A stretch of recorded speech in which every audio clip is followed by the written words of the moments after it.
Panik melihat sopir angkot dan rombongan membawa kayu dan obeng saat duel dengannya, diakui Hadi Siswanto menjadi motifnya melepaskan tembakan yang berujung jatuhnya satu korban jiwa.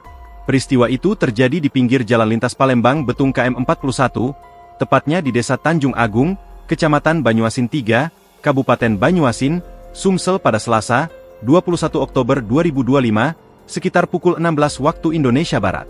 Berawal dari cekcok antrean di SPBU Desa Limau, keributan terus berlanjut sampai ke lokasi penembakan. Semua terekam dalam video yang ramai beredar di sosial media.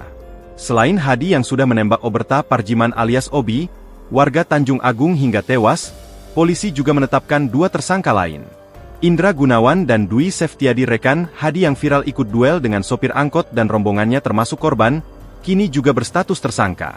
Dikatakan Hadi, permasalahan ini bermula karena cekcoknya dengan M. Dwi Yulianto, sopir angkutan desa yang juga rekan korban saat mengantre BBM di SPBU Desa Limau.